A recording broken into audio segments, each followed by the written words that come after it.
অনেকে শরিয়া আইনের কথা বলছে, আমরা পরিষ্কার করে বলতে চাই না, সারা পৃথিবীর যেখানে যেখানে শরিয়া আইন আছে সেখানেও নারীরা বিচার পায় না। সেখানে সাক্ষ্য, পর্যাপ্ত সাক্ষ্যের অভাবে সেখানে বিচার পায় না। বিচার ব্যবস্থার যে দীর্ঘসূত্রিতা, এইটা কমানোর জন্য সরকারকে উদ্যোগী হইতে হবে। আমরা বিচার ব্যবস্থার প্রতি মানুষের ক্ষোভ বা হতাশা এটা একদিনে আসে নাই, কিন্তু আমরা এই যে বিচার, যে আইনের মাধ্যমে যে আইনগুলো আমাদের প্রচলিত আছে, সেই আইনগুলোও যদি কার্যকর হয়, সরকার যদি তড়িৎ পদক্ষেপ নেয়, ধরেন যে সকল ঘটনাগুলো আলোচিত ঘটনা, যেগুলো মানুষের মনে থাকে, স্মরণে থাকে, সেই ঘটনাগুলিরও যদি বিচারটা হয়ে যায়, তাহলেও কিন্তু মানুষ ভয় পাবে এবং অন্য আরেকটা ঘটনা ঘটাতে কিন্তু সে সাহস পাবে না।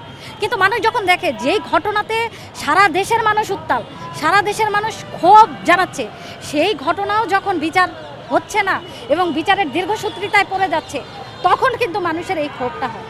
আর অনেকেই যারা সুযোগ সন্ধানী হিসেবে অনেকে শরিয়া আইনের কথা বলছে, আমরা পরিষ্কার করে বলতে চাই, বাংলাদেশে না, সারা পৃথিবীর যেখানে যেখানে শরিয়া আইন আছে সেখানেও নারীরা বিচার পায় না।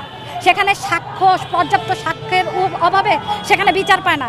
এমনকি সেইখানে সৌদি আরব সহ বিভিন্ন জায়গায় নারী যারা ভিকটিম হয় তাদেরকেই উল্টা, তাদেরকে সেখানে নানানভাবে তাদেরকে আক্রমণ করা হয়, তাদেরকেই উল্টা শাস্তি দেওয়া হয়। সুতরাং এটা সমাধান না। আমরা একটা গণতান্ত্রিক দেশ, আমাদের নিজস্ব সংবিধান আছে, আমাদের আইন আছে।